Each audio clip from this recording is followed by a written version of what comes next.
Welcome to the Filmlings podcast, a bi-weekly podcast where we analyze all that goes into effective filmmaking. I'm Jonathan.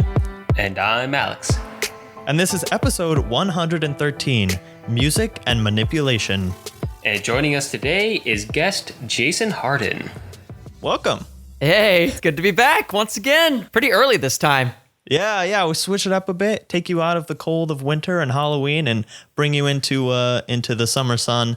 And you've got something different for us this week. So what are we talking about, Jason? Oh, man. Oh, gosh. This is a subject that, not to say I wasn't passionate about the things we talked about in the past. I do love animation. You know, I do love Japanese anime and, you know, that whole world. But I feel like I'm going to have a lot more to contribute here because I'm a big music person, always have been. It's something that I am willing to talk about if you talk to me about it, but I don't often go off like I'm about to. So you've pretty much opened a great can of worms. When we were trying to find what to do, I almost thought about another animation thing, but then you were like, dude, why not music? And I was like, you know what? You're probably right. I don't think that's what happened because I think you said something about music because we were like, yeah, we got some, you know, we could pull out some different animation stuff. And you were like, well, actually, I just saw this movie. Yeah, okay. I think you're right. I've been telling people the wrong thing because the way I just described it is how I've been telling it. But you're right. I was watching Love and Mercy, which is one of the movies we are going to be talking about because it's on Hulu. And I was halfway through it and I was like, oh, man, this would be a great movie to talk about. I was going to tell you about it anyways. Yeah. And here we are. Yeah, so we kind of built an episode around that because you were not familiar. You were like semi-familiar with some of these other movies.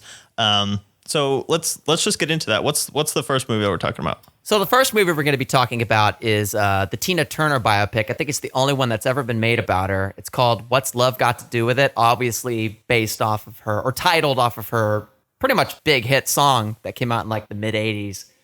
And it's got some thematic resonance too. No, you're very right about that. And it is based off of her book, I, Tina, and it goes from there. Yeah, it's a movie. It's a movie. We'll get into that, I bet. Oh, boy. Yeah. What's up? What's and second, what's Alex? next, Jason? Oh, okay. Jason, you just take it away. Just go through all of them. And after that, we're going to be watching... This is the Jason Show, guys. Oh, man. Yeah, after that, we're going to be watching a movie simply titled Ray. I love when they do that. It's just the name. I almost prefer it that way. It's going to... that's his name. It's like a ray of light because he can't see. No, wait, really? Wait a minute. Oh, that just blew my mind. Get that? Leave me alone. Leave me alone. I just caught that. No, I'm just messing. But you're probably right, though. You're probably very right. It's about Ray Charles, famous pianist, R&B, big pioneer in soul music. Literally, he's credited as being the guy who pretty much started the soul music movement back in like the mid 50s.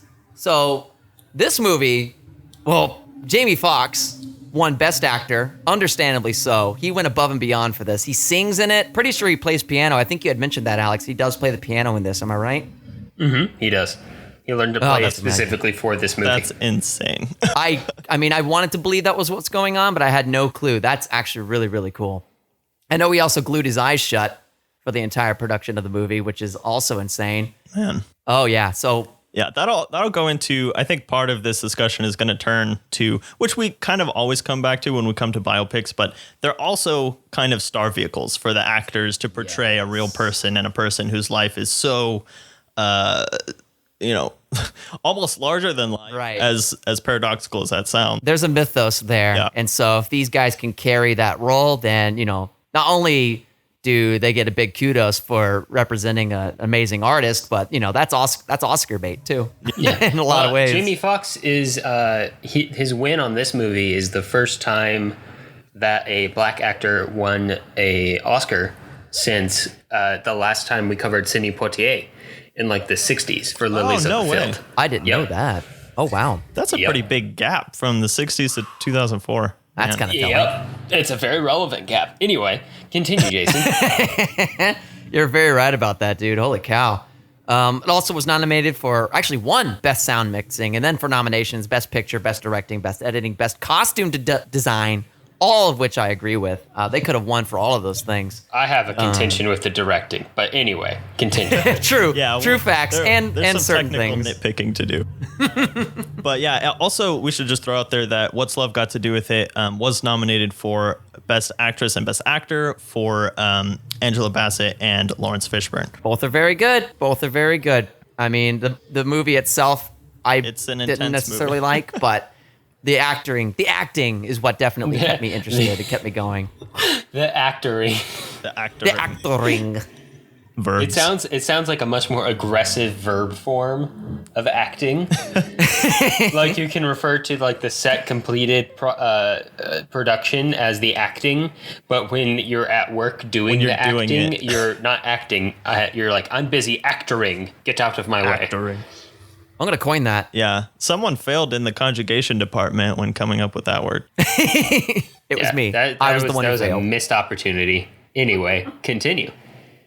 Absolutely, absolutely. And lastly, of course, the aforementioned movie that kicked all of this off, Love and Mercy, released in 2014. It was nominated at the Golden Globes, for Best Supporting Actor. Paul Dano. Yeah, he's got a range, that's for sure. He really He does does. have a distinctive face and a really strikingly similar countenance to Brian Wilson himself, which was amazing to me. John Cusack hardly looks anything like him. Yeah. But he did great in the role. But Paul Dano, man, he fits the performance and the look. But we'll get into all that. So let's start with What's Love Got to Do with It, and let's just kind of make some really general kind of summaries. So Jason, just give us like an overview live summary of What's Love Got to Do with It. So what's Love got to do with it? Aside from what the marketing implies, it's not so much about Tina Turner herself, but it's more so about the relationship that she had with Ike Turner, who pretty much got her where she is today in terms of, her music and the music that she did and a lot of her performances that she's known for today. All of it started with Ike Turner. Of course, that's where she got her name. I'm going to take some contention with that viewpoint, but you are right that he was there for a large part of it. Oh yeah, for sure. I mean, I should say, because you're very right about that, Tina very much was herself. Really, all Ike really did. I mean, he wrote the music, and he helped her rise to fame in terms of like the tours that they did, pretty much being based Kinda off of used his name. initial cred, yeah. Yeah. Which, the more shows they did, the more Tina became in the forefront. And obviously in the movie, you see Ike kind of resenting that. Yeah, I very much feel like she succeeded not because of Ike, but kind of in spite of Ike. Yeah. Yeah.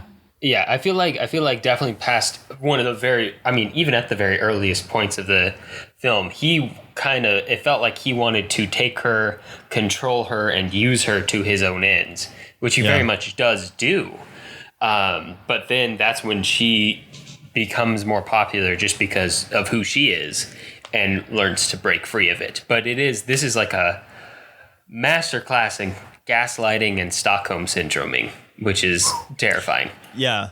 Horrifying. It's going to go into all three of these movies to some extent, but I was going to say like her star outshines him pretty much the whole time once she gets connected with him. And yet it's part of that gaslighting for him to create this narrative that she would be nothing without him. Whereas he might have given her a little bit of the spotlight at the beginning, but like from that point, it was her talent that got her, all the advancement from that point. 100%. And something that we'll talk about for sure. We can even talk about it now. So, of course, this movie is based off of Tina Turner's book, I, Tina, which is a book I plan on reading. I wish I could have read it beforehand, but obviously we only have so much time to do these sort of things. But something that one of our viewers or listeners brought up was she didn't like the movie. She was actually very much disappointed that they painted her in the light of her being more like she wasn't in control. Like she didn't it's almost like she didn't have a choice More in the victim. matter. Yeah, they victimized her. And it wasn't until the very last minute that they give her this sort of empowerment. And something my wife even brought up, because she had watched it with me, is like, there's this character they bring in. Her name's Jackie. She's like a friend of hers who's a fictional character. She's not real. Oh, really? Yeah, she's not real. The Buddhism part is real. You know, that phrase that she had was a real Jackie thing. just kind of embodies the Buddhism coming into her life, I guess. Yeah, almost like Tina couldn't do it herself. She needed someone to be in the movie to give her that empowerment. And Tina was offended by that. She literally said, like, you know, they took the pride away from me in the movie. And she didn't like that. What are y'all's takeaway from that notion? Yeah, no, I agree. I think, obviously, I think Angela Bassett does a really good job in this particular role, but within the context of this movie being a biopic, it strangely takes away the agency of its protagonist until like the third act of the movie. Like, she just kind of goes along with whatever Ike says for most of the movie. And we get that he's being manipulative and controlling and abusive, and she's terrified. But she doesn't seize control until other people kind of step in and take actions for her. Yeah.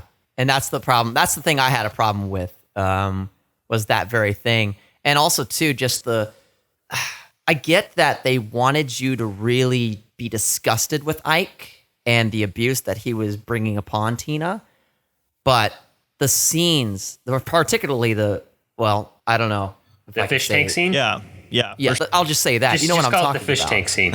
We'll call it the fish tank scene. It's brutal. It's like 2 minutes long. It felt like 2 minutes. It felt long. It's way too long. It's way too long. Disgusting to watch, and it's painful to watch. And I get what they were trying to do, but it's like, where's the integrity for Tina? This is something that I kind of felt with this movie and Ray to an extent, is that it almost like verges on this tabloid sensationalization of these situations. Like, these are terrible situations, to be sure, but the way that the degree of graphicness to which they're presented almost goes into like this exploitative realm. Like, we can show like the first abuse scene where he drags her into the bedroom is almost enough. Yes, to get the idea. 100%. Yeah, and the rest of the movie could have been. We can just see the signs and signals of her being abused throughout the rest of the film. You know, black just eyes, her face. bruises. That first time when she goes out after she's given birth and she's ill. Like, she is not ready to perform at all. And you see him do his creepy little kiss on the cheek, and she starts singing and tears are rolling down her face. Like, her face and her performance can portray almost way more than actually showing him beating her does. Yes. She is so good at doing that all the extra stuff at some point goes too far. Yeah. Yeah, it kind of falls into this trap of being reductive into telling, like you said, Jonathan, kind of like the sensational tabloid story that it's ironic because it's telling a story of exploitation, but in a way it's exploiting this real life person's story of exploitation. Like, it's exploiting an exploitation. In this way that kind of reduces the characters to being almost like 2D props of real characters instead of being fully fleshed out humans. Like, for a large part of the movie, Tina Turner in this is just a victim. And it puts a bad taste in your mouth when it ends, because you know how they do most biopics where they say, like, here's Tina Turner now, look at her go. Yeah. It really... You're just like, but wait, she never got redeemed. We never had a chance to see her get redeemed. Like, why are we ending it here? Why are we ending it like this? After all that we just went through, you're just going to cut it off like that? It also contains, like, the entirety, because it's a biopic, and because it covers so much time, it goes through so many decades and experiences in the person's story, you kind of expect to have the characters get a fuller picture of what the subject is than you do in this story. In this story, you only get her as the victim. That's the only story the part that's of it, told. And that part feels reductive too, because it's like Tina definitely existed. Like, sure, this is a big thing, this looms over everything, but she definitely exists outside of that dynamic as well. And there's other parts to who she is as a human that exists outside that dynamic, which is kind of like the fleshing out that we get in the character in Love and Mercy, which is a very good movie. That we did not get here, which is just disappointing. And I get that, like, in these biopics, because there is so much, you have to focus on something. So Love and Mercy strips out things to focus on certain aspects of Brian Wilson's life, and we're going to get to that.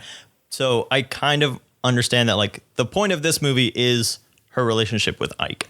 And I kind of want to bring this up as a question, as in terms of how do you show gaslighting in its full force without portraying the person who's being gaslit as a victim? Because the essence of gaslighting is making a person who is being victimized feel like they're in control when they're really not, and when they're really, like, having their worldview shaped in a way that it doesn't really exist. Does that make sense? That's an interesting question, because I can't. That's exactly it, Jonathan. That would affect every facet of her life, wouldn't it? Like, that would affect how she interacts with her friends outside of scenarios with Ike, or how she interacts with her music producers or her fans, or when she gives interviews. But we rarely get that angle in this movie. Like, those would be fascinating things to explore, wouldn't it? To see how she interacts with somebody we sometimes see her in the shop. defend him. Mm-hmm. Like in the the bar scene when Jackie leaves. Yeah. And she's the diner. Yeah, in the diner scene, she's like, it's fine, and she'll say or actually her mom kind of contributes to the gaslighting. Oh yeah. By saying, he's just being a man, he needs to have other interests and that kind of thing with his womanizing. So we do get a couple of those extra angles, but it's hard to present gaslighting, which is, essentially an entire physical and mental victimization of a person, and still give the victim power in the same. Like, it's difficult to meld those, but there is a line that you have to tread there. Yeah. And it's not impossible. Conveniently, it could have been. Conveniently, Jonathan, do you guys know the origin of the term gaslighting? Do tell, actually. I actually don't know. I forgot. It's from a black and white movie that came out in the 40s or the 50s from Britain called Is that Gaslight. the origin of the term? I thought the origin that it of the just term. used the term that already existed. Nope, that's the origin of the term. Interesting. And it's about a man who marries a woman from a wealthy family, and they move back to their family's abandoned mansion. And whenever he is spending his time going around, digging around, trying to find this treasure that's in the house somewhere. And whenever he does that, he has to explore hidden areas of the home and turn on the gas lights in the home. And she can see them flicker and dim. And he spends the entire movie convincing his wife that there's nothing there. He's not planning to kill her and take the money. You're crazy. There's nothing wrong with the gas lights. Yeah. Which that was a fascinating psychological thriller of a movie. And it kind of gives a good example of the effects, like a breakdown of the individual psychology. But what I think I'm trying to get at is, with What's Love Got to Do with It, we didn't need a repeat of just that. Like, we didn't just need another example of how gaslighting works. I'm more curious about what makes Tina tick. And I don't feel like I really got that. Like, there was, you're very and right. You know what? There was some interesting stuff at the very beginning where it was like her mom left her after her mom was abused by her father, and then she has a chip on her shoulder from that. And then we almost immediately ditched that storyline for the rock and roll scene. And Ike Turner. And then, like you mentioned, Jonathan, stuff comes back up with the mom much later in the movie in kind of a weird way. You would think the mom would understand, but she doesn't. No, the mom is, it's almost like she sought out her mom, and yet it just wasn't a good thing. Like, it didn't seem like her mom ever like sought her out or ever, had her best interest at heart in any way. I mean, she gets bribed. That's how this whole thing, because she wasn't going to let her perform at first. But then, Ike shows up like, hey, here's some money. Let's go let her perform. And she's like, oh, okay. That'll be our little secret kind of thing. It's twisted, man. Apparently the actress who plays Tina's mom also auditioned for Tina. There were a lot of actors. She looks more like Tina. For Tina.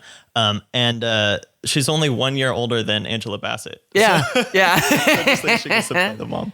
That's an interesting thing. So I kind of want to bring up something about the end. So kind of going into the whole gaslighting thing a little bit. And this is kind of a spoiler, but I mean, it's kind of like, it's not really a spoilery movie. So when Ike comes into the back room right before that final performance, do you think he was actually there, or you think he was in her head in that scene? I thought of that too, because he does say that line where he's like, I'm in your head, Tina. I'm all in your head. I'm always there. And also she's like, how'd you get past security? And he's like, well, you know me. And I'm like, no, wait, how did you get past security? But then it ends with him like standing off into the crowd, looking at her and then walking away, like sulking almost. So But I still feel like it could easily be figurative more than literal. You can look at it both ways, I feel like, because it works either way. Yeah, it really does. But I do like the idea of him being like that scene in particular where he's not really there. I do like the idea of that. Just kind of, because there are people in my life that, from my past that still kind of haunt me. I still hear their voices in my head. And it very much feels that way, like they're always kind of there, but you just need to kind of stand up and walk away from it in the way that Tina does. So I do like the idea of that in that sense. Yeah, that was a good moment. That was a redeeming moment for the movie, in my opinion. That was her strongest moment, probably. Yeah. Yeah, Besides it was a moment going where to the she had the motel. most agency. She had to wrestle with a reckoning of who she considered herself and her story to be. It was a good moment. It's the stuff of good biopics there. It's just a shame that wasn't there for the rest of the movie. The whole movie, like 80% of it. And something I wanted to go back on that you had mentioned, or one of you had mentioned earlier about, it was you, Alex. You talked about how you wanted to see more of Tina's abilities. You wanted to see more of her shining through. And it's unfortunate because there's a couple things that kind of lead you wrong. Okay, first, literally the title of the movie, the way that they marketed it with the movie poster, we're titling it off of her big hit. The movie came out in 1990, what is that, 1993. What's Love Got to Do With It came out like in 85, if I'm correct. So that song, it was very recent still. It was still being played on the radio heavily. So they're just like, oh yeah, we'll just go with her hit song. It's a song that everyone knows right now. We're going to make that the title of the movie so people will know what it is. Like, oh yeah, Tina Turner, I love her. There's that. And then the beginning of the movie kicks off with her like as a child, and she's singing in this gospel church, and she's like doing all this, like all these different vocal rides, and she's vocalizing, and she's having a lot of fun, like little Tina Turner. And of course the music director's like, sing normally, please. So we kind of get the idea that, oh, maybe this is going to be a movie about Tina's like strong spirit, and she just wants to sing and dance. And the moment that her childhood scene goes away, this is how the movie opens. It's almost like she turns into this recluse a little bit, and it isn't until she meets Ike that she finally sprouts. I don't know if y'all got that vibe, but I felt like it just made that first scene with her as a kid useless.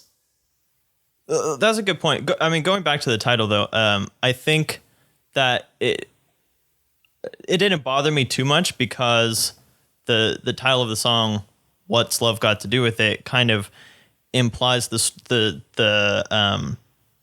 relationship aspect, and how much of it is love, how much of it is manipulation. Where is the love in that relationship? But that does kind of go into something else that I felt, where every single song played diegetically in the film related directly to the situation that was happening, which I don't know what that says about, because I assume they were all Tina Turner songs or Ike and Tina songs. Most of them were Ike and Tina. It wasn't until way later where it was finally her singles. But By the way, if you're trying to find those songs on Spotify, Ike and Tina Turner is a separate artist from Tina Turner, which I didn't realize for a bit. I was trying to find stuff. But those songs were a little bit too on the nose almost. I mean, it made sense, but they did it multiple times where it was like the song is exactly relating to what's happening in the movie. I don't know, like those songs exist. I mean, I'm sure that parts of their personal relationship go into the creation of those songs, but in any other type of film, that would just feel really on the nose and heavy-handed. Yes. And I think that also added to just my discomfort with the movie. Because it's like, we have to have the music in there somewhere. So let's just put it here. And for example, I think one that really kind of, I don't know, it was the fish tank scene, and she's performing Nutbush City Limits. She's doing that song, which that's going off of what you're saying. I think that's one of the only songs where it didn't necessarily match what's going on. She's singing about the place that she's from. Yeah. But I don't know. It's like she sings a song about getting made over whenever he comes. Obviously. Oh yeah. With What's Love Got to Do with It? Oh yeah. There were several of there was a song about being manipulated. Like there was several points where it was like directly connected to the scenes. Did you have thoughts on that, Alex, one way or the other? Oh yeah, no, I really like that, and I'll tell you why. Because it was, in a way, it felt like a use of Tina's power, right? Like it was, in a way, it almost felt like that was the moment when Tina was free, when she was performing on stage and she was singing. I like that. And yes, I know that like it was technically Ike writing the songs, which is ironic because all of the songs seem to be about Tina's problems and her like expressing to the world in this covert way, like, hey, this is not a good situation, but I am still here. I am standing. I am strong. I will survive this, even though I think she off does the say stage that. Where she can be freely abused by Ike. It's a different side of Tina that we see. I think that helps me feel a little better about it, because for me, it just felt like, we just have it's like the movie wants to celebrate her music, but then you have all this going on, so it makes it very hard to celebrate the music, which what you're saying, I guess in a way, is the celebration. It's like her moment of freedom. It's her moment to be herself when she is performing. I will say my favorite that they did, where it really represented what was going on, was when she was doing Proud Mary, Rolling on the River, and she's touring, and you see the song playing, and then there's a cut where she's dragging a drugged up Ike off the floor, and then it cuts to another tour, and then there's him on the airplane, and she's just kind of shoving him off. Like that whole thing, just rolling through the years, like that was my favorite use of music the whole way through. Yeah, that was a good one. And to your point about that struggle between showing the her personal struggles contrasted with her music, and that struggle between being a celebration of the music and an indictment of Ike, and that's kind of what all three of these movies do, though. They make you confront the personal struggles that happen behind the scenes of these really hit popular things taken on their face, can be very jubilant and all that kind of stuff. But a lot of times they're coming out of very, very troubled situations. That's what we see with all of these. And that's a conversation that we've been having, over the past several years, not only in music, but in Hollywood with, Bill Cosby, Kevin Spacey, et cetera, et cetera, et cetera. Like all these things, and this struggle between the art and the artist, is kind of what these films are showing. I will say, I have never wanted to be a celebrity less than after watching this week's films. Oh, absolutely. Oh, I kind of want to hit on this on each of these films, and this is kind of just extending what we've already been saying out a little bit. But in some sense, I think for all three of these films, these are the only biopics of these artists, and they're in the cultural eye. These are not really like obscure art house films. Mm-hmm. So in making a film like this, how does that change the legacy of the artist? How does that shape public view of the artist, as this being probably the only thing of Tina Turner's personal life that anybody will ever know? Like, not everyone is going to go read her her biography. Yeah. That is in her own words. So this is, aside from her music itself, this is what people know about Tina Turner now. So what do we take away from this film about Tina Turner? I think How does that live on? You beg a very good question. Let's go back to 1993. It's not the internet age yet. People don't just have access to all of this stuff just right there. You can't just go fact check anymore. Like while I was watching the movie, occasionally I would be like, "Did this happen? Did it happen this way?" And it's interesting because That's I do the hardest believe thing it. with any biopic, though. Oh, It's for like sure. resisting that urge. Yeah, you want to believe what they're showing you, but you also know they got to tell a story. They got to sell it. It's got to be marketable. Totally. I think people could very well have walked away in 1993 watching What's Love Got to Do with It and just came away with what they got, face value. Jackie was a real person. Oh, wow. They had a friend named Jackie who wasn't real.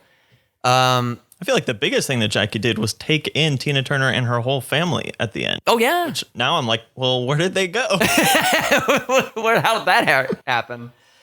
Yeah, that's an interesting thought because I wonder if there are people still to this day who saw that movie all those years ago and still just kind of go off. They tell their friends like, "Oh yeah, this happened because this is how they told it."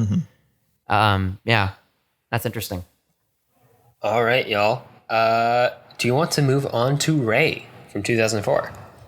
Yeah, let's move on to Ray. You want to give us just a quick rundown of what all goes into Ray, Jason? Okay, so Ray. Apparently, I missed the pun of a ray of light. I don't think that's in there. I was just making a joke. Dude, it's a beautiful thing, whether you're joking or not. Although I will say the poster of him at the piano with that one spotlight on Very him. right. It's there. Can't fade that. But so Ray, it's about Ray Charles. Just kind of takes you through the timeline of his life from when he first went to Seattle and started just kind of, as they say in certain places, just cutting teeth. He's just out there grinding, playing the music, trying to make a living. Really, he wasn't really doing anything super revolutionary at first. He was just covering Nat King Cole and a lot of artists like that. And it kind of goes through his time as an early musician playing at bars, and then eventually signing a record deal with Atlantic and going from there and eventually shaping the way we know R&B, pretty much creating the soul genre.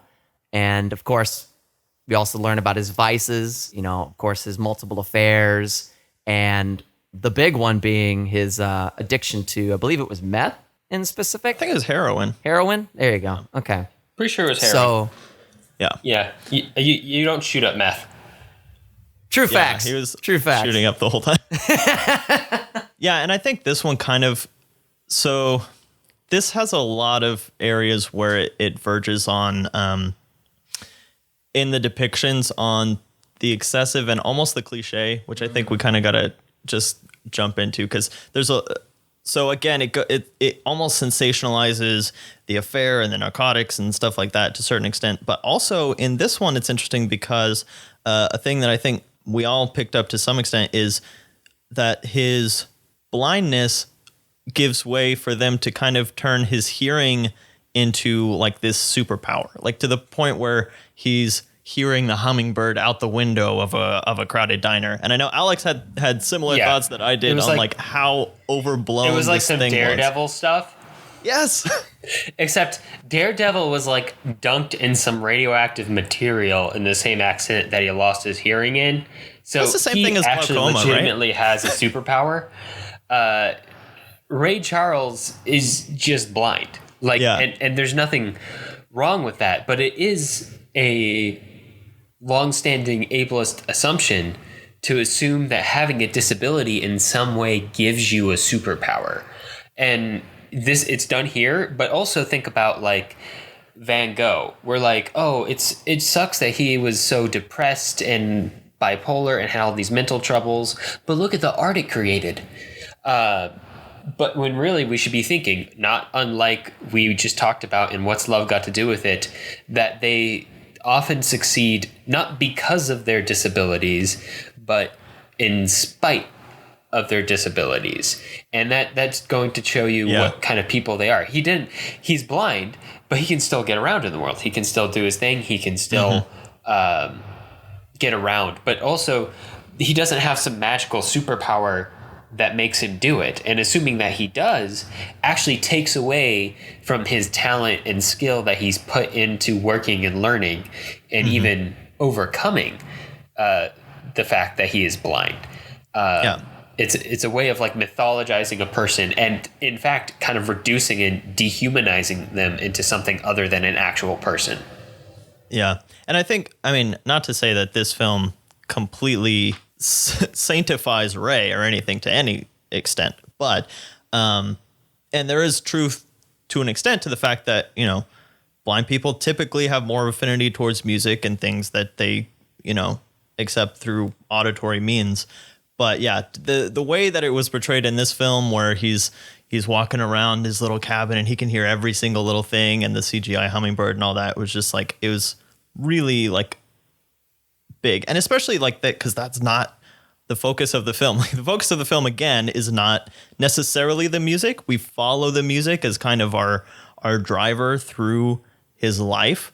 But really it's focusing a lot on his flaws. Like, there's so much time dedicated, and this is another thing that I kind of struggled with, is that there's so much time dedicated to his infidelity and his narcotics, that, and to some extent his having to overcome being taken advantage of by his first couple managers and stuff like that. And yes, his trauma of his brother and stuff like that. But like, once he gets into full like star mode, you know, he's not really he almost turns more into the Ike character, honestly, than the Tina, you know, being taken advantage of, though that happens a little bit at the start of his career.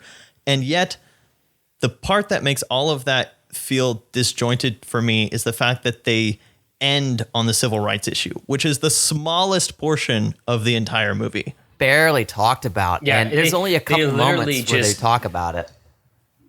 And he like shrugs it off too. He's like, "Nah, I don't want a part of that." I'm like, it was almost, yeah, like, and like I'm he over did here it like, this as is a PR BS. move almost. Yeah, and then they hinged the entire end of the movie on that one issue. Yeah, and it feels really weird to have that as the ending. And then there's a little, like a tiny bit at the beginning where he's still in the South, where there's some people who are just being racist to him directly through open talk and actions. And then we quickly move past that and we just don't pay attention to it. We don't look at that. And there's even sections of this movie where they're like smiling and walking around like this nice white suburban neighborhood. And it's all of those things that made me look up who directed this. And I was like, yep, it was a white guy. It's very if I'm not mistaken, pleasant. this guy, the director of this, was like the son of a producer, like Hollywood established, you know, producer. And I didn't look that up, but I believe it. It feels very not white saviory, easy, but it feels like a cleansed version of what should ostensibly be a very human story about somebody's struggles with trauma, fame, disability, drug use and addiction, and kind of reduces it to like all these very convenient common myths and tropes that is more palatable to a white audience in 2004. And again, we don't spend too much time on the journey. I think we spend a lot of time wallowing in the flaws, and then even the narcotics. Like, I think the rehab scene is like 20 minutes before the end of the film. Is that right? But it seems like it was very towards the end, and then it's like, okay, he finally flips a switch. He goes to rehab. He cleans up. Boom, done. And I don't even exactly remember how this. It's not like there's not pieces here to stitch together all these storylines into something really cool and unique and telling. Like, if this is about him trying to find his own self-worth and fighting his own demons, first in the trauma and then in the drug use, which by the end of the movie, I finally got that the drug use, he essentially started using drugs to overcome the trauma and the nightmares. I finally got that at the very end, because when he first uses the drugs, it's not placed in any context that has anything to do with his trauma. The trauma's happening, and we see him have those one or two really cool scenes where he like finds the arm in his suitcase that's full of water. I'm like, oh, that's a cool, interesting scene. That's telling me something about who this character is. There's something down there that makes him tick, that he's scared of, that he's running away from. And that would have been something like that in juxtaposed directly with the first time he uses drugs would have made this an entirely different movie, because everything else would have been put in the context of all these bad decisions he's making are made with the motivation of his very deep human fears, his own deep human trauma that he's trying to escape and overcome, but he's doing it in the wrong way. And finally, by the end of the way, he finds salvation in something else. But we don't get, even at the end of the movie, we don't get it replaced by something else. He's just like, I stopped using drugs, now everything is great, which is kind of enforcing this myth that the only reason that black people have a hard time is because they use drugs, which is a myth and a racist assumption that you find baked into this story, which is, again, why I was like, this was made by white people, wasn't it? Sorry, I'm getting off my soapbox now. Continue. No, you're good, man. Oh, I want to kind of go off of something that you both had mentioned and kind of put them together. So earlier, Alex, you had listed off a bunch of things that the movie was trying to cover, trying to find self-worth, the drugs, the infidelity, like all these different things.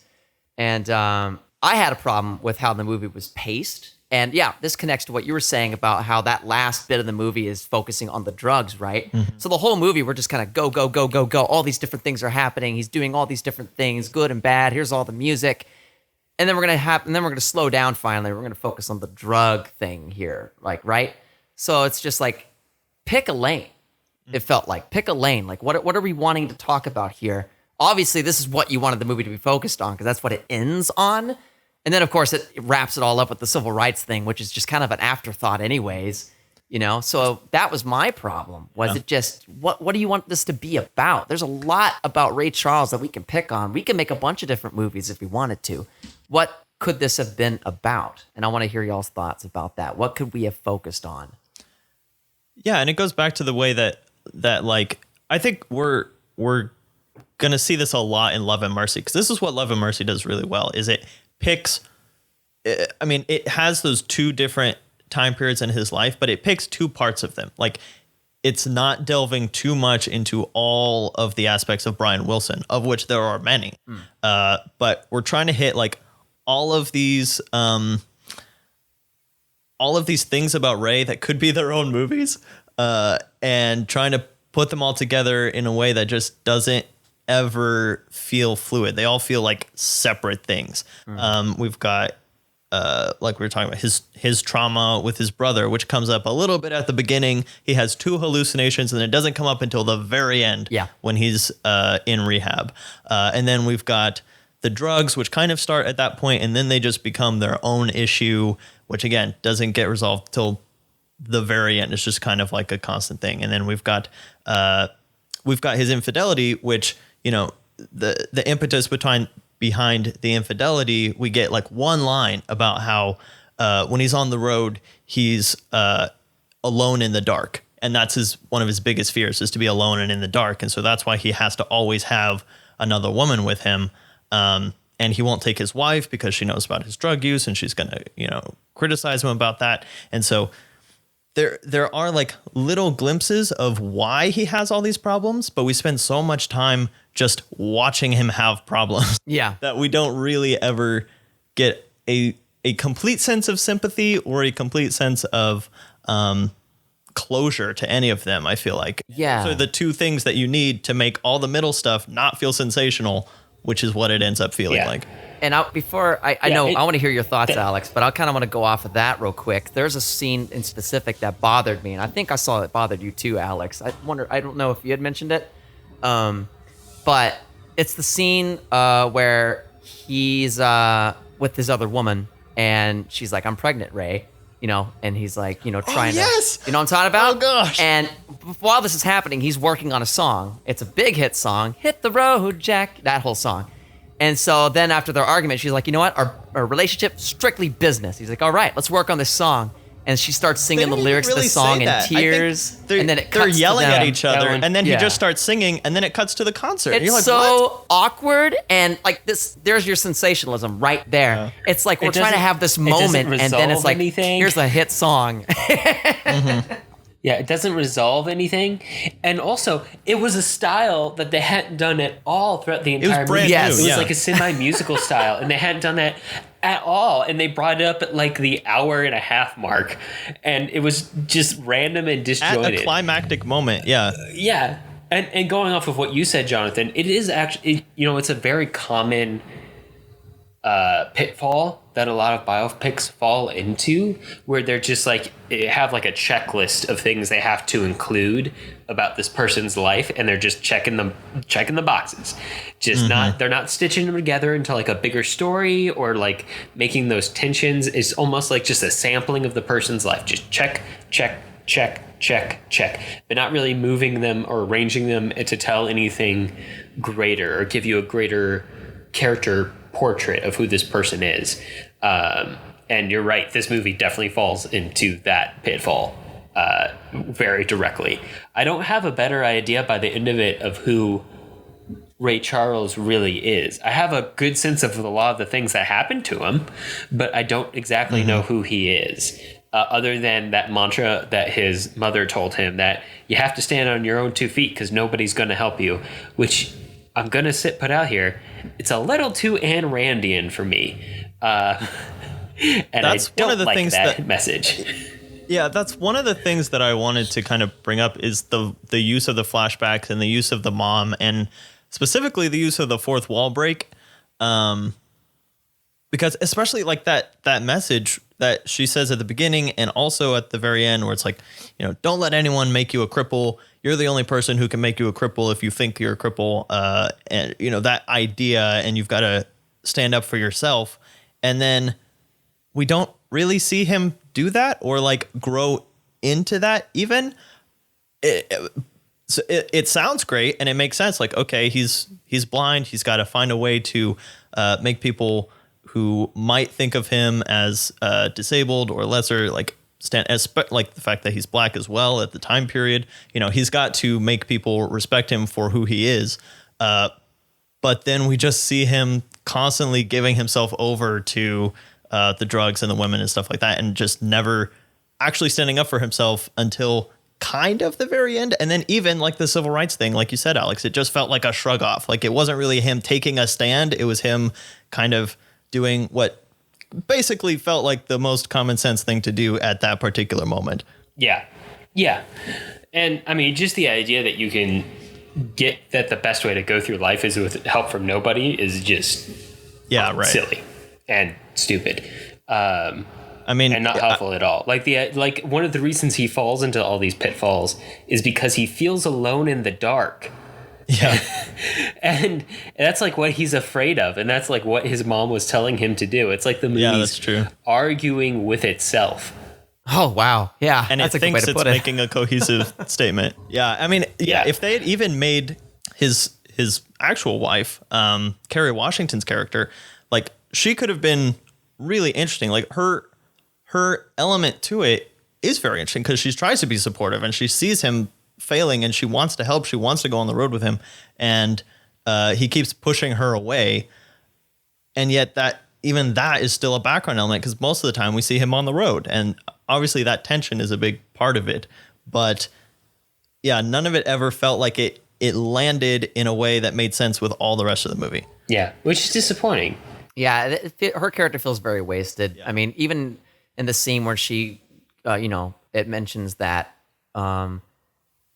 the other woman that Ray was with, she had overdosed. She had passed away.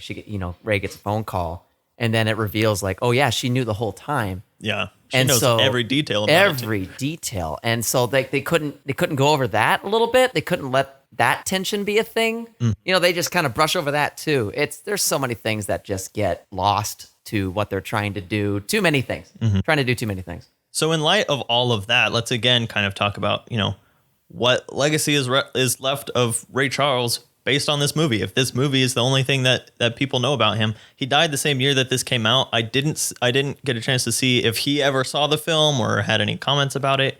But you know, what is left of Ray Charles of this film that is now, you know, his image in film media? So I had seen this movie once. I saw it pretty much when it had come out, probably around 2005. I was young, I was in 5th grade elementary school. And I remember when Ray Charles passed away. I remember seeing the funeral on TV. I remember seeing one of his last performances, actually the one that they showed at the very end, where it just kind of freeze frames. I remember seeing that.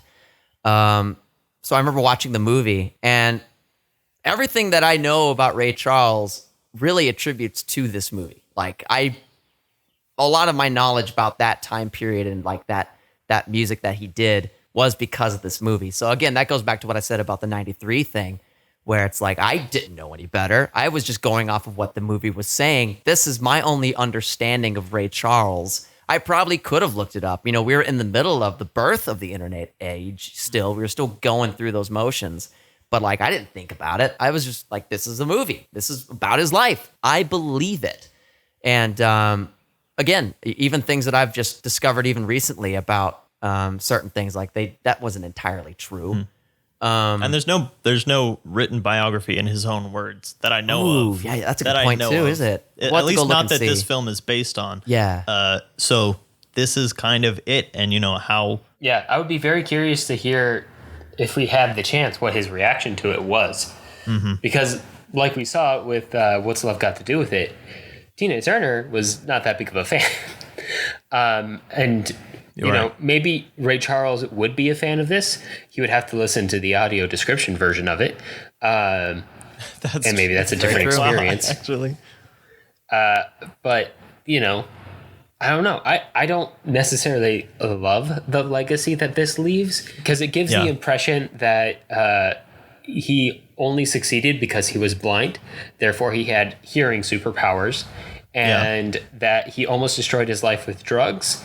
And that the power of being a celebrity went to his head. And those are like the few things that I know about this man from this movie. Mm-hmm. And he had some trauma and it's very downplayed. And it's convenient for the movie that it happens at the very end, because otherwise I might have forgotten. But he finally reckons with the trauma. Although the reckoning doesn't make a whole lot of sense to me personally, just because it doesn't feel like he actually discovered anything about himself that warranted that reckoning. It just happened because it was at the end of the movie. Honestly, the withdrawals are portrayed more fully than his psychological rehabilitation. They spent a good time on that too, didn't they? Yeah. Just that whole sequence. Mm-hmm. And then he played some chess. Yeah, I know. Right. But the last thing that I'll say is that it also gives a happily ever after. Like, he had all these problems, but once he got off heroin, he lived happily ever after. When in fact, he still had a divorce from his wife. He, had other relational issues. It's not just like that was his life up until Georgia on My Mind became Georgia's state song. And then from there, everything was peachy. Yeah, they even said, like, this was the greatest moment of Ray's life. And then it shows the scene where he's in the courtroom and they're like, you are welcome back into Georgia. We're going to make Georgia our state theme. Uh-huh. Which anecdote, I remember driving through Alabama to go to the airport. And I remember seeing a sign that said Georgia on My Mind. And I was like, oh, there it is. That's pretty awesome. Cool. But anyways, it's just, I don't know, man. But yeah, the whole this was the greatest moment in Ray Charles's life came when he was given this medal or whatever. Well, that's not if that's not journalistic interpretation, I don't know what it is. It has nothing to do with the whole movie too. So, what do we want to talk about, guys? Like, what is it that we're trying to focus on? That's the problem. I think at the end of the day, it just too many things. All right, well, let's move on to Love and Mercy from 2014 and see how Brian Wilson is portrayed in various ways, in various stages and by various actors. So, Jason, give us the rundown on Love and Mercy as compactly as we can, because it's a little more fragmented in an intentional way than the others. I'm very excited about talking about this one with you guys, because I could tell all of you enjoyed it for various reasons, and it was definitely my favorite. I do intend on buying it just for my own personal collection. It's such a wonderful movie, and I felt I felt like we had come out of something like scary and we made it out alive, and it felt redemptive, and it was rewarded. So the movie is about Brian Wilson. He's of the Beach Boys. He's arguably the guy who really carried a lot of the music that was written with the Beach Boys. I mean, they were all talented for various reasons, obviously known for their vocals, which are extremely complex. Their harmonies are insane. Like, you could try to sing along with some of that stuff, but then they'll like shift around. You're just like, whoa, what are they doing? It's wild. And that's all the stuff I know nothing about. Which it's really cool for you, I'm sure, because this is a whole. What's a musical note? How do you do notes? Every good boy does fine. That's about all I know. That's all you need to know. There it is. Whatever the opposite of perfect pitch is what I have. Oh man. But legit, the movie covers not only his life as a Beach Boy doing the music, it actually kind of goes over his time working on Pet Sounds, which was their breakout album in a lot of ways, because they were so used to doing like the fun to It was their breakaway album, sounds like. Yeah, like they kind of broke away from their old sound. Yeah, that was kind of like they were almost like a boy band before this album. Oh, totally. They were just following the trends. Like, it was a big very much, and you see that with his father's influence. His father, who is his producer and also his exploiter for the first part of the movie, is just begging them to go along with the trends, to just churn out more and more stuff. Like that one song he plays that's literally just the guy going, sun, sun, sun, It's sun, unfortunate. sun, So sun. unfortunate. And I'm like, oh, it's not good. And meanwhile, the Beatles put out Rubber Soul, which, my favorite Beatles album, and it was the one that started to deviate, or I don't know if that's the right word, but move away from the same kind of situation the Beach Boys were in. The Beatles were also a boy band. They were known for just their kind of rock and roll, kind of thing. And, they wanted to do stuff that was more meaningful, like psychedelic. The psychedelic Beatles, man. And so Brian Wilson heard Rubber Soul. This is a true thing. That was what influenced Pet Sounds, was hearing Rubber Soul and be like, man, this is far out. We got to do it. We got to do something like this. They're on to something. And sure enough, they did some incredible things. As you see in the movie, they kind of show some time in the studio, which is sweet. And there's a lot I want to take in with this movie, because not only is it about that part of their lives and then slowly Brian's like deterioration mentally, but it also goes into, I kept saying 90s. It's actually 80s Wilson in the middle of his time with... Yeah, it was just before. I think in the early 90s is when he finally got away. 92 was the year. He meets her in like 86 or 89 or something like that. That sounds about right. And then they spend some years apart, and this is the in real life stuff, and then they eventually get married in like the early 90s. And specifically, just because we got to lay it out before we get into it, is he had been under the care of a quote-unquote psychiatrist. He was a psychiatrist. He was just a terrible psychiatrist. Horrifying. And exploiter, who had diagnosed Brian Wilson as paranoid schizophrenic, which he wasn't, and he was over-medicating him and also had infused himself into the will, I think, was part of that. That was the big reveal, was that he had rewritten Brian Wilson's will and made it to where he got, what was it? I think I read up that it was like 70% of Brian Wilson's what is it, beneficiary or whatever you call it? I don't know. The legal there's jargon. a word there, but like that guy was I believe it's in beneficiary. Control. Yeah. Is that right? Okay. So the movie takes place in two different eras. We got 60s Wilson and Paul Dano.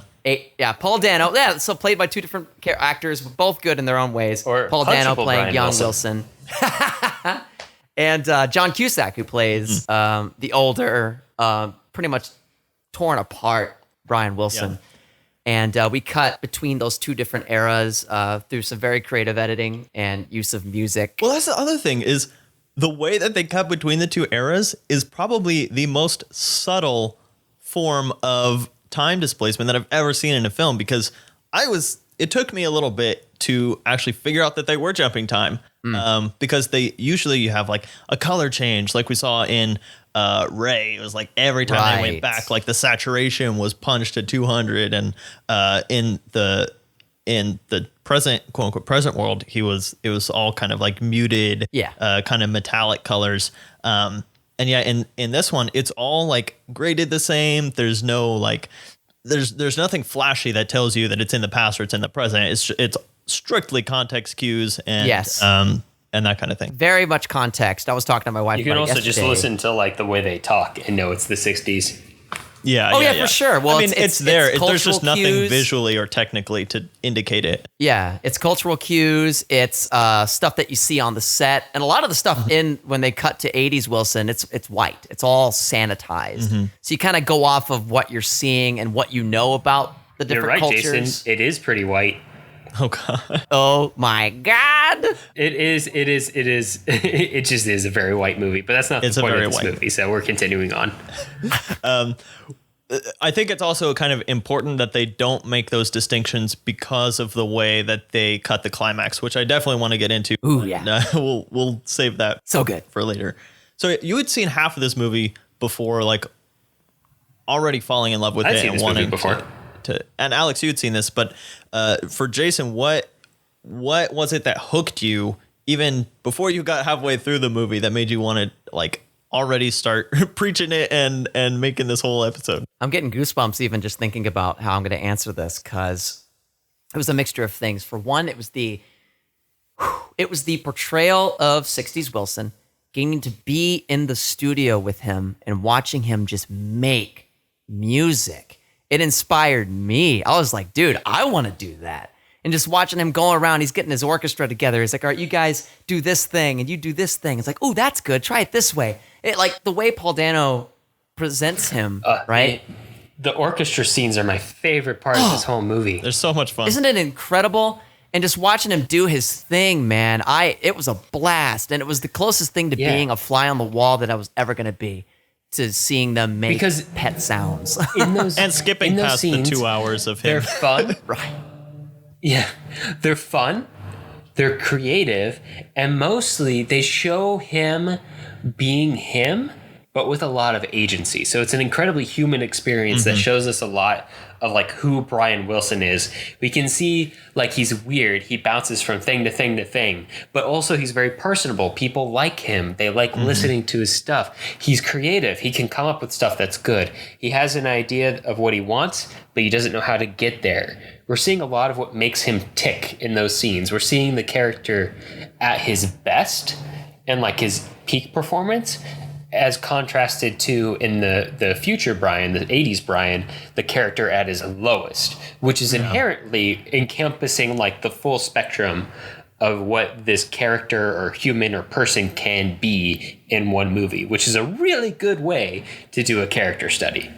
Yeah. And along those lines, there's something that my wife brought up. So we watched this together, and she was saying that a lot of times when you see creative genius or you know, whether it's like a creative genius or an evil genius, like on screen, there's always this like really gruff curtness about them where it's like when they're in the zone, it's like everyone else just shut up, let me focus, you know, just let me do this. But he never felt that way. Even when he was in the zone, he was very calm about explaining, like when they're like, wait, you put them in this chord and we're in this chord. My favorite. And he's like, yeah, no, that's fine. That's how it is. And he's, you know, when he never like yells or gets explosive about anything.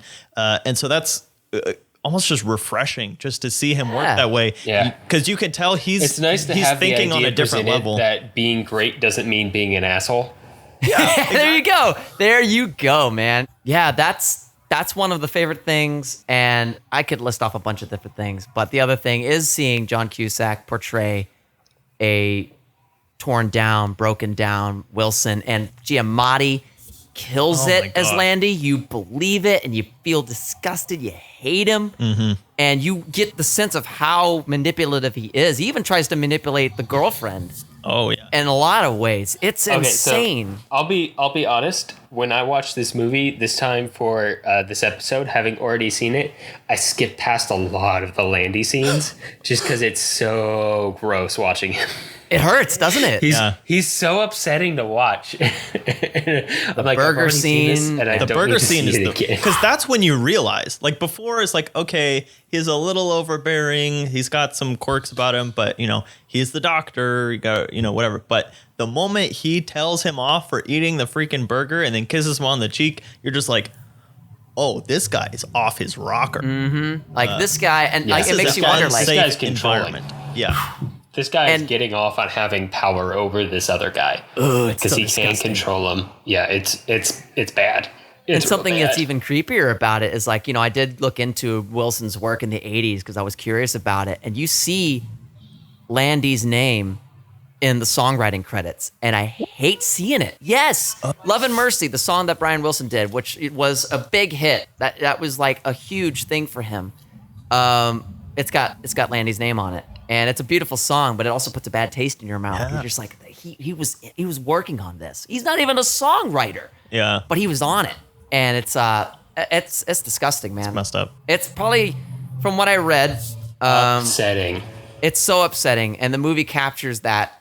I mean, you can do it right now. You could look up the Eugene Landy stuff in a lot of different places, and the movie did their homework. Yeah. They really captured that. Giamatti said that he would listen to recordings of Landy's like sessions, and he would talk to other patients, and he was like, Landy would just go on and on and on for like these long paragraphs that sound very intellectual and smart and stuff, but when you really start to dig into them, they're just nonsense. A true bullshitter. You just, yeah, I mean, it's literally going back to the gaslighting thing, and he has this element of credibility because he's a psychiatrist, and that gives him the ability to just completely take advantage of Wilson, who got progressively worse, but still, at the point that they got started, didn't know any better. Like, he's trying, he needs help. He knows he needs help. And the scariest thing is that the one person who's supposed to be there helping him is in also the greatest position to take advantage of him. Absolutely. And it's the frightening thing is, so Wilson got help for like less than a year. It was like a short period of time. It was like about 6 months, I think, the first treatment that he got with Landy. He was hired by the Wilson family. And that was when he diagnosed him as a schizophrenic. That's when that all kind of started. And he disappeared for a little bit. Wilson was kind of doing okay, but then he started relapsing and having a lot of problems again. So people kept saying, get Landy, but Wilson insisted, please get me anybody other than him, please. And they ended up getting Landy again. Oh, man. And literally, he was making Wilson pay for this 10 years that he was with him, $240,000 a month. What? I'm sorry. I think it was a year over time. $250,000 a year, which is still a lot of money. Yeah, no, that's a lot. That's a lot of money For that one he was client. swindling off of him, among other things, too. He swindled a lot out of that guy, probably more than that. 10 years with this man. Jeez. Horrifying. Yeah. And even Michelle, is that his second wife's name? I do believe that was her. I do believe that's right. We can fact check that, but His second wife, which this movie focuses on heavily, when they saw it, she said that she remembers him being way worse than even portrayed in the film. Like, just because the amount of manipulation that happened day by day for years, you can't portray that. No. That amount of sustained manipulation in film. And it's gross, just like Alex said, it's gross just watching it in the film. I can't even imagine it being that worse. But I will say that the way that they resolve it so well. It's a very like unexciting, I will say, climax, but it's just emotionally fulfilling. The moment when he's screaming at her through her office door, and he's just going off. You feel like he's just venting more to himself than anything. And then he says, I know you're in there. Open the door. And then she opens the door. calls his bluff, And man. his face just drops. And you just realize that everything in his head just clicked. Like, he is lost. Like, it's over. It's done. And Which, it's just again, yeah. big round of applause to Giamatti. One of the best monologues I've ever heard. Oh, my gosh. Wow, it was so good. It's disgusting, but it's great. But yeah, that's the other thing too, is the performances. They sell it. Everybody sells it. And both eras, the way that they kind of over time, that's the beautiful thing, is the different contrasts, and eventually they blend into each other, which again, we will get into that when we start talking about the end of the movie. But so many elements. That's the funny thing, is like, you look at a movie like Ray, where it had so much stuff that it was talking about, But we got two different movies going on here.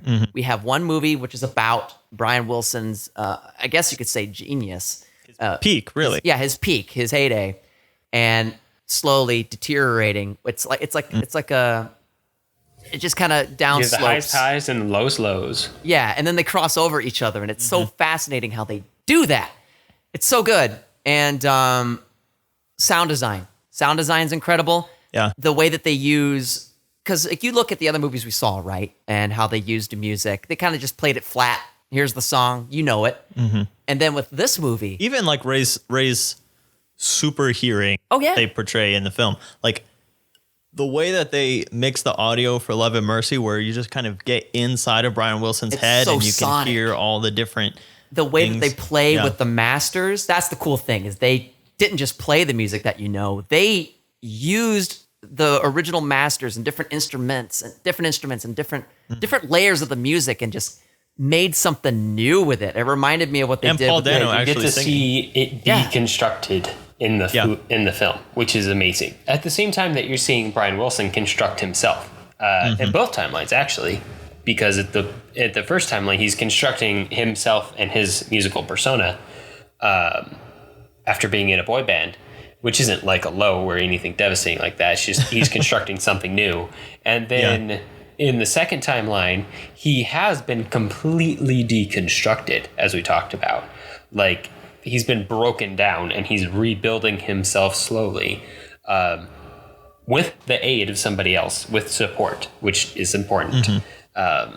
Looking at you, Ray's mother.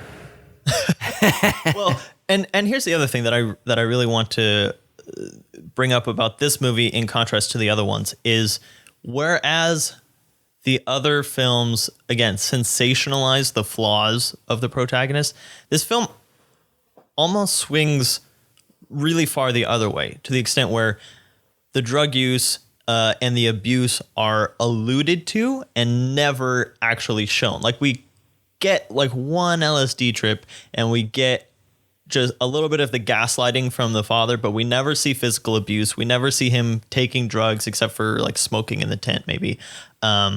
He talks about his experience with LSD for the first time, and you see him break down after that. But especially because of the fact that at the end of the film, they acknowledge that his mental trouble later on in life is probably due to his heavy drug use early on in life. The fact that they don't wallow in that is I think really important. I think one thing that's so interesting about this movie is that they portray Brian Wilson as filmmakers. They use a lot of love and mercy towards the subject. It's not a let's show all the problems of Brian Wilson. It's let's show how Brian Wilson's support system really is what pulled him through all these troubles that he ended up in for whatever reason. And I'm all about integrity when it comes to things like this. You know, in any movie, you know, if you're going to talk about a specific moment in time that's really, really dark, you know, I want you to be honest, but I also want you to have integrity. You don't have to show us, you know, a scene like we saw in the Tina Turner movie. We don't have to see that. You know, we can put it together. You know, save us the I don't know. Imagine being Tina Turner watching that scene. You know what I mean? Like, imagine having to relive you can get the point of the abuse across without exploiting the abuse for sensationalist purposes. 100%. Yeah. And that's what John Cusack and is you have able a to very do, good again, point, through Jonathan. performance. The way they approach Brian Wilson in this movie is with a lot of love and mercy, with a lot of empathy and understanding that he's a human being with his own struggles. He is flawed. He has his own highs and his own lows. Yeah, also true. Whereas in the Tina Turner movie, I feel like we're looking at her with through a lens of pity, and then in the Ray movie, we're looking at him through a lens of like judgment. Yeah.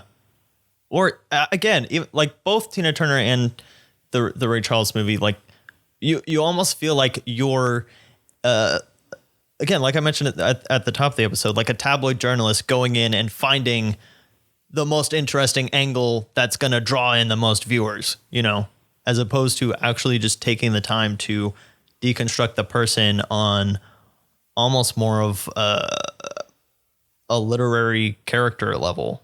I mean, it's in there to some extent, but it's really like heightening those elements that are like, what gets people's attention? Drugs and sex and rock and roll, all that stuff is what those movies are about. But Love and Mercy is really about the potential that Brian Wilson had, the ways that was kind of taken away from him, and then the ways that he was able to recover from that because of the people around him, and because of the ways that the people around him mistreated him and the ways that they helped bring him back up, which really just makes us all want to be a Ledbetter, or these people that are helping him and being. And although to that extent, I was seeing some things like on Wikipedia about there are characters from Brian Wilson's life who are somewhat underrepresented, like his younger brother and some other close friends that were still part of his life at that time in the 80s. And again, it's kind of like a focus thing that you have to really strip it down, because it is really focusing on his relationship with, oh gosh, Melissa? I think Michelle? it's Melinda. Melinda. Yeah, I think okay. you're right. Yeah, I think it's Melinda. I remember him saying Linda, so. Yeah, Melinda. Yeah. So yeah, but that relationship is really the core of that part of the film. And it's a beautiful thing, because in a weird way, you don't really expect it, but there's a little love story there, and it's kind of a beautiful, it's a beautiful romance without it being so focused on the romance. I think that the way she was able to help him, and she almost wasn't intentional of, at least the way the movie describes it, she was ready to move on from Wilson after she had helped him. But the way they kind of wrapped that together, like I remember when it said that they were married, I was like, what, they got married? Like, oh, that's great. They're Still married. Yeah. Yeah. Like that's such a beautiful thing. Like all these elements that they showed at the end, like when I looked up how he's doing now, like it just made me want to cry, because I'm like, dude, I'm so glad you're doing well, man. Yeah. Like, dude, beautiful thing. Again, with along the relational side of things, it doesn't wallow in his first marriage or all the things and ways that he contributed to that falling apart. They acknowledge that, because of these mental issues that he was starting to have, he probably was part of that disintegration of that relationship. And yet his first wife is always portrayed as, like a good friend and supporter in the 60s sequences and stuff like that. And so we don't wallow in the ways that his life fell apart. We show some of those elements that led to it. We skip over, well, I won't say skip over, because the section, like the 3 years that he spent in bed, like all the really, really low points of his illness, get this. You don't and I guess we wallow can, in it. yeah, and I guess we could get to this point now, but there's almost this Kubrickian climax, where there's literally a White Room reference where he's laying in bed and he sees himself at the foot of the bed, and we're cutting between. Scene. Yeah, it's pulled straight from 2001, but you understand, because it is this reconciliation of who he was, who he is, and all the time in between, and it blends it all into this one, like almost like trippy, but also completely understandable. And I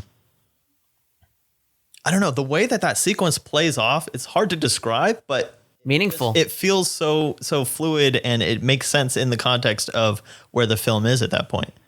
And it's not so jarring either, because the whole movie, they're doing stylistic things the whole time anyways, the lot with, like, how they're zooming in and out of his ear when there's loud noises, and you kind of get in his head a little bit. Like they're doing stuff like the pool sequence where he's in the pool, like they're doing a lot of weird things. It gets a little abstract.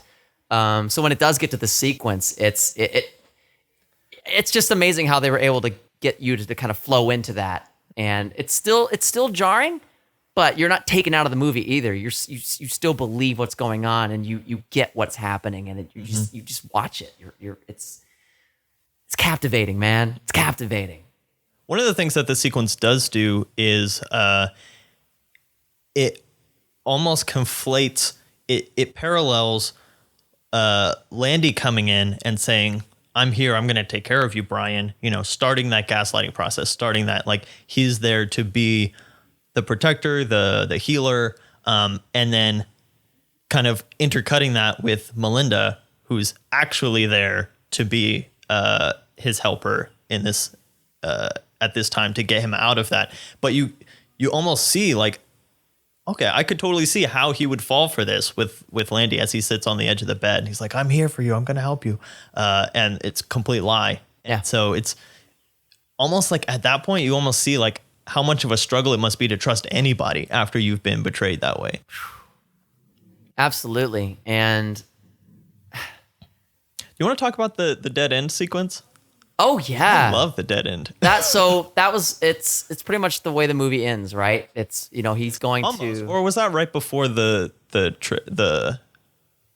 sequence? I can't remember if it was before or after. oh, it was after. Okay. It was after, because that was right after you get the sign that, okay, he's going to get out of it. So it's one of the last scenes where he's with Melinda. There you go. And they see each other for the first time in a while. He's exploring without anybody around him. He's out walking the streets freely, and he sees Melinda. She almost runs into him, actually, literally. With her car.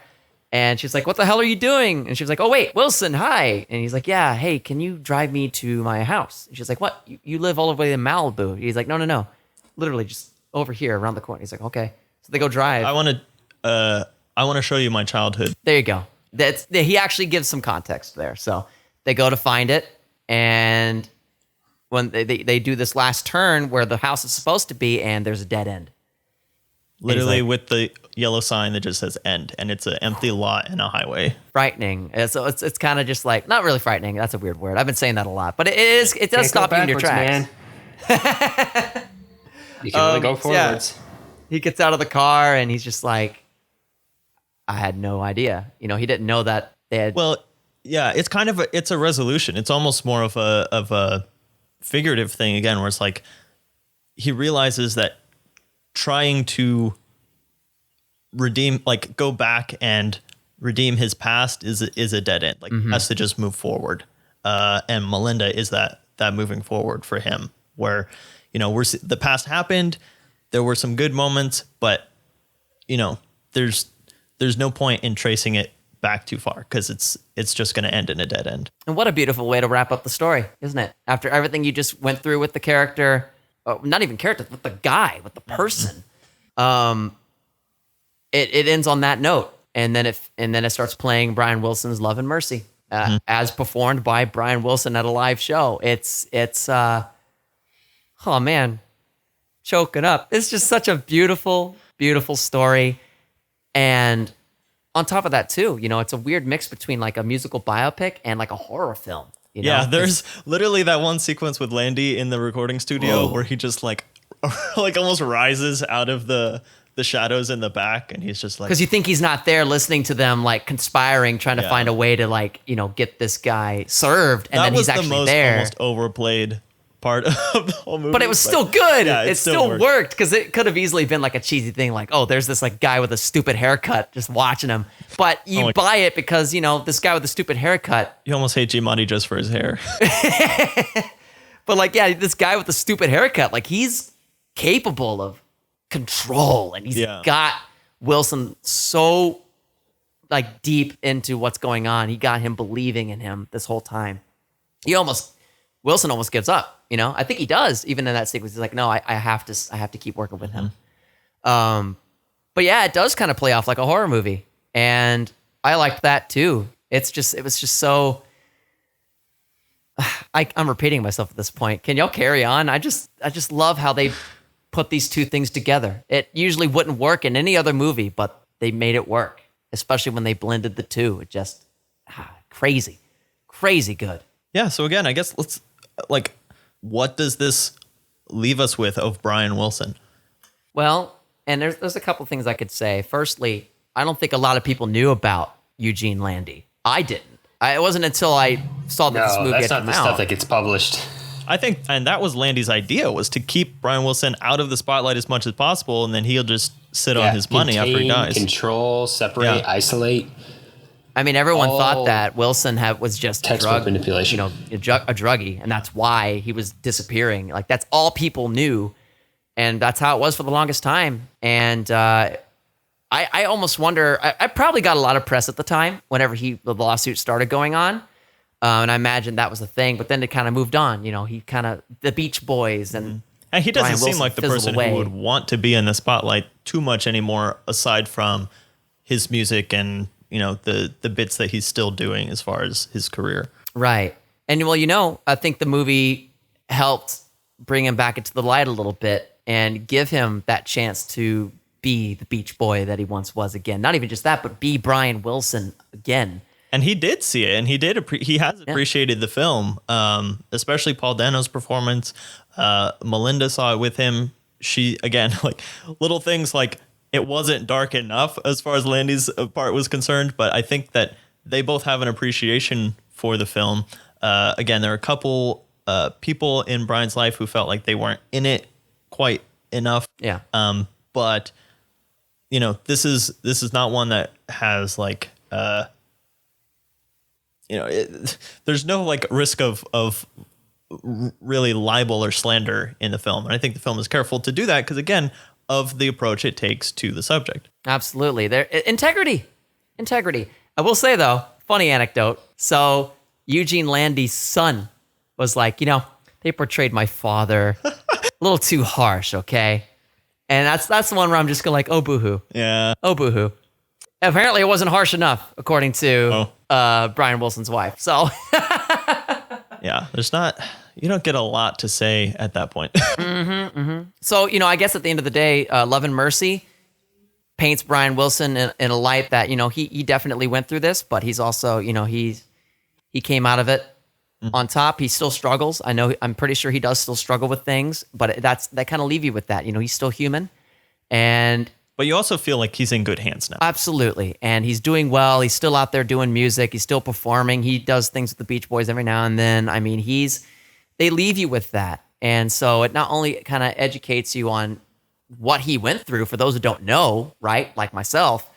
But it also makes you appreciate. That's the thing. It makes you appreciate the Beach Boys and the stuff that they did. And it makes you appreciate ultimately what Brian Wilson did, not just as a musician, but as a human being who was able to rise above some of the most difficult trials anybody could probably deal with. 10 years with this guy.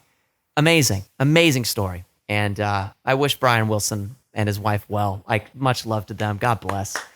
But yeah, there it is. I think when we look at all the biopics we just checked out, I really was not expecting it to be a thing where it's like two movies versus one. But it feels that way because Love and Mercy is the biopic that maybe people should consider looking at when they're going to make one. It doesn't have to be this thing that's like extra violent to make you really understand what they went through. It's all about that dialogue, man. Dialogue is a beautiful thing. And don't treat biopics like a checklist. Treat them like empathetic conversations with the people that inhabit those biopics and who the biopics are about. Yes. Mm-hmm. I love that. Yeah, and that's not to say you have to gloss over their flaws or of course not anything like that. And I think empathetic character study inherently means including the flaws and including their highs and their lows. But it means doing so in the context of their agency within those and the people around them affecting them and how they tackle and wrestle with those flaws in a very human way. Yeah. Rather than just leaving them out on display in a very violent or exploitative or, hey, look, we did the thing, checklisty manner. Right. And I feel like there's almost like an overlap between the way that biopics are made and the way that like documentaries are made. If you're sitting down in front of somebody, interviewing them or filming with them, you're going to approach them. Obviously, there have been documentaries made that do kind of slander the subject and portray them in various lights, but it's almost harder to do when you're in front of the person. And yet when you're creating a biopic, it's a little easier to distance yourself and try and just like, well, if we just kind of like tweak this, just make this a little bit more exciting, but there is still this obligation you have to, like Alex is saying, treat them like a person, like realize that, even if that person isn't alive anymore, although all three of these people were when the films were being made, you still have to treat them as a person, because showing flawed people as people is what helps us see the flawed people in our own lives as people and to empathize with them in that way. Showing these musicians or even movie stars, when a movie does a thing about movie stars, celebrities in general. Movies never make movies about movies. That's a joke. That hurt my head just now. We talked about so many movies about movies. Man. But like legit, showing that they're people, just like you and me. Their celebrities are just people. They happen to be on these really big platforms, you know, fame and all this stuff. But at the end of the day, they're people and they struggle. And when I watch a movie like Ray, for example, like there's this mythos there that still kind of leads them. You don't really, even with the stuff that he goes through, it doesn't feel still like on a pedestal somewhere. Yeah, absolutely. Yeah. Like he's somebody that can't be touched. Whereas the Brian Wilson film, obviously, you know, it's someone, it makes you feel like you could talk like to you're him. let into a personal world. Yes. Rather than still watching Ray on a stage, even when he's, you know, going like shooting up or whatever. You still feel like, oh, this is the Ray Charles. You know, right. Brian Wilson's like, oh, wow. And the funny thing about that is, you know, Ray Charles just kind of takes it straight. You know, there's not a lot of abstract filmmaking going on other than like the hallucination scenes. But like the Brian Wilson movie, Love and Mercy, it is, they got some abstract things happening, especially with their Kubrickian. Is that right? Kubrickian, yeah. Yeah. So despite that, they were still able to bring just this, putting him on a human level, which is what he is. He's human. And I think that's something that's beautiful about now and the time that we're in right now, just within the past few years, where with the internet and being so close to people in terms of being able to talk to people, you know, it reminds you that they're people, just like you and me. And I think that's something that's extremely important. You know, it's fun to have a celebrity and it's fun to have somebody that you can idolize over. But at the end of the day, we do need to understand and realize they are human beings. And if a movie can achieve that, right? Or any story, really, then I think you did your job well. Yeah, no, that's super important. That's one of the most important parts of any movie, is making you understand the characters as rich, complex human beings. At least any dramatic movie. Right. If you're like in a spaghetti western, it doesn't matter. But in a dramatic movie, especially in like they represent other things. Yeah, they're not standing in for humans. They're standing in for other concepts. But in biopics, you're essentially getting a character study. It's important that you understand people as rich, complex individuals. And we've seen examples of that being done well and that not being done well today. And for that reason, some of the best biopics out there, like this, Amadeus is another really good one that I think stands out to me. That one has some very rich, complex characters that have very complex, twisted motivations that show you like the whole range of humanity. So when it's done and well, we've talked about Amadeus before, but that's important. not even about like Mozart. It's more about the other musician and his struggles with being in Mozart's shadow. But we've done a whole it's so good. We've done a whole discussion on that. No mistake, Amadeus is not about Mozart. It is about Salieri. But that's just another example of a biopic at its peak. That's what a peak biopic can do. Yeah. I got to buy that one too. I forgot how good that movie was. So last thing that I kind of want to talk about, an element that is, or I guess a technique that's used in all three of this film is this element of using real footage of the artist at the very end, just like throwing in a moment of, there's the concert with both What's Love Got to Do with It and Love and Mercy, and then there's the award presentation or whatever with Ray. So what do you guys think about using that technique of bringing in actual footage of the artist after we've just spent 2.5 hours kind of digging into them in different ways, and then showing them in person and kind of doing a little "Where Are They Now" segment? I think the first thing that came to mind was the comparison. Because when you do see where they're at now, like what they look like, you know, you kind of start thinking like, how did that actor portray them well? Like I'm looking at that now, like Did he really look like him? Like, Do you think that helps or hurts the film as the film as an entity?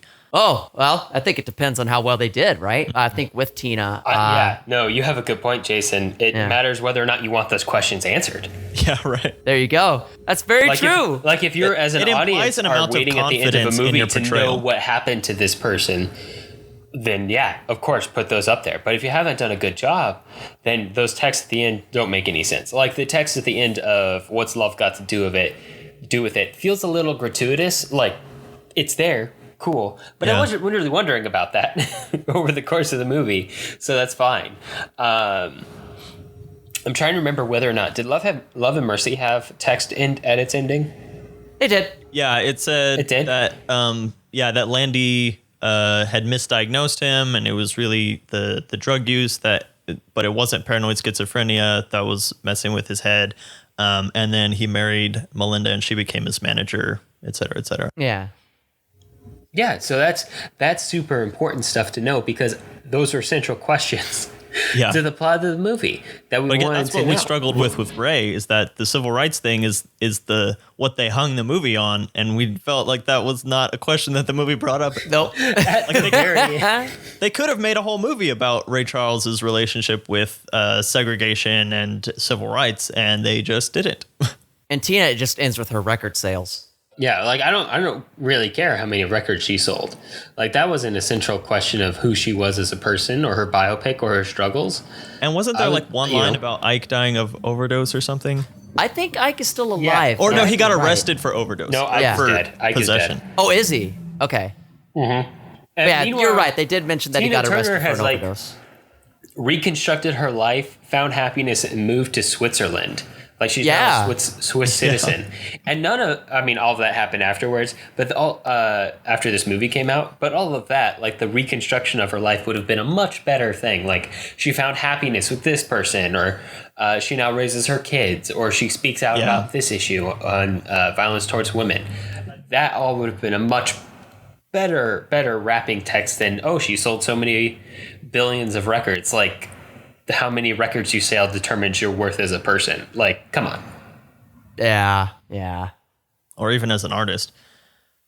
Out of all of these, I almost would be okay if they tried again. Like get somebody who actually knows what they're doing and make like a film that is a little bit more integral to Tina. And I'd be down to see them try.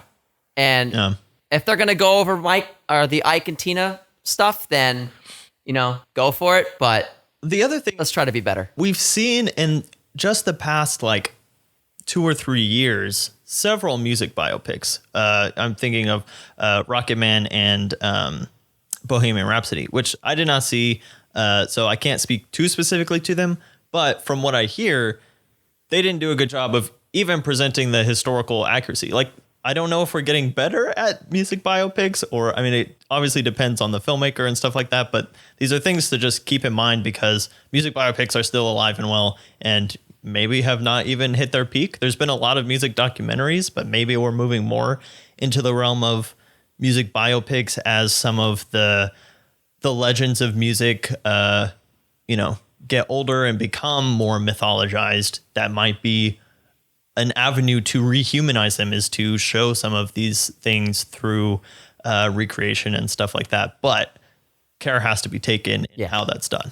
And I'll say this, Love and Mercy, I remember it was, a big movie. I do remember it was, but I don't think it was delivered as something that was like this big mainstream blockbuster hit like Bohemian Rhapsody was or Rocket Man was.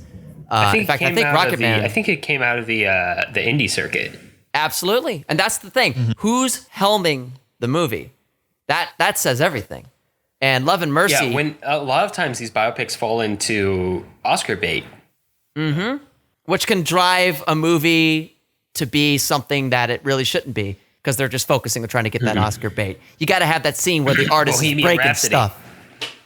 Yeah, which goes into that's kind of the almost the tabloid realm of film. Yeah, that again. When it gets into Oscar baity, it's presenting the most watchable or the most attractive version of the story rather than maybe the most integral or the most sympathetic version of the story. Well, that was my problem with The Disaster Artist, a completely different thing entirely. It's about Tommy Wiseau in the room.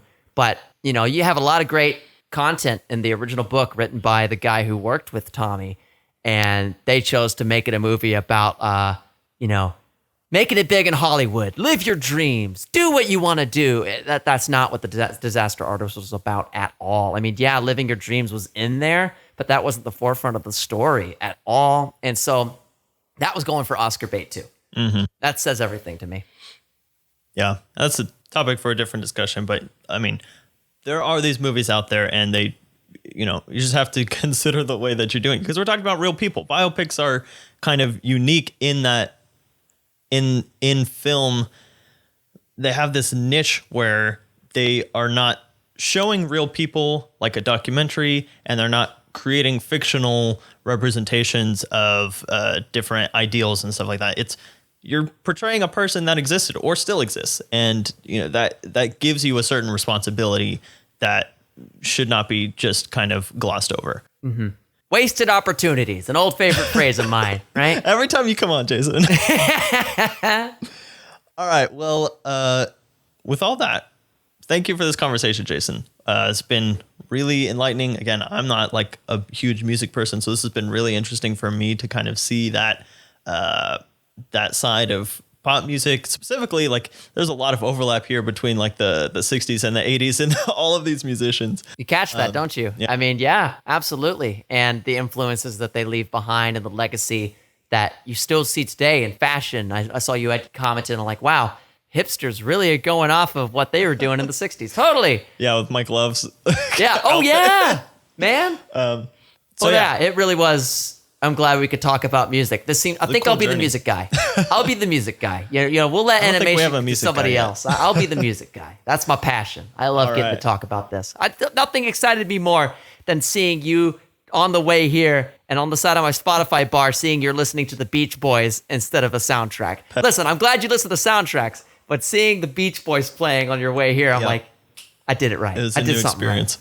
It took Jason 10 minutes to explain to Jonathan the concept of lyrics. Yeah, no, I'm not used to it. Wait, you mean this music doesn't go wah every 5 seconds? I don't understand. I do like my wah-wahs. All right, Alex, we're taking a little bit of a different turn next time, though, on the podcast. Why don't you give us our next topic? Yes, we are addressing classics of a slightly different sort, Jonathan, when we talk about the movies, especially the earlier movies, of the movie brats. The movie brats being the generation that went to school in the 60s and started making movies in the 70s and 80s. They essentially invented the cinema of the last half of the 20th century and the earliest part of the 21st century, and they're the most famous names in movies that you've ever heard of, including Spielberg, Francis Ford Coppola, and many others. Specifically, we'll be talking about Jaws from 1975, Apocalypse Now from 1979, and The Untouchables from 1987.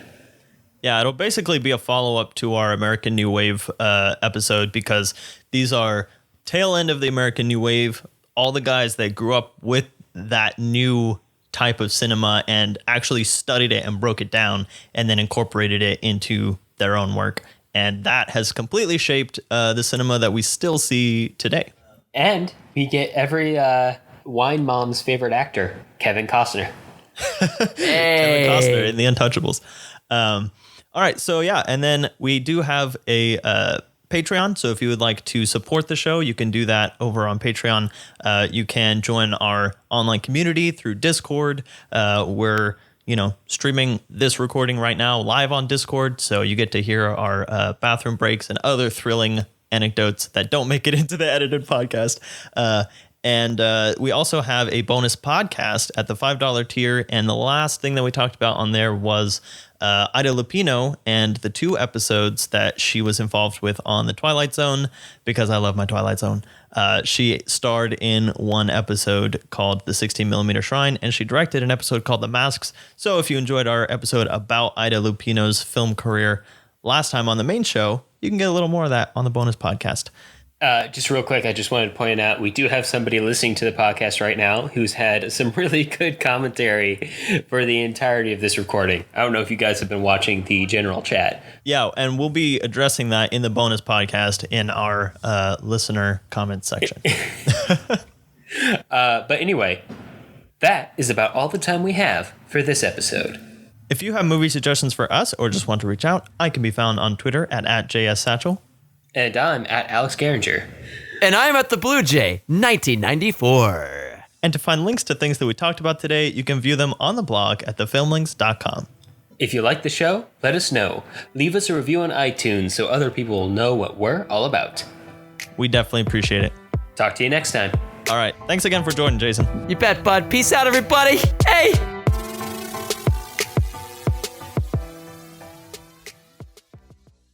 Nominated at the Golden Globes for Best Supporting Actor.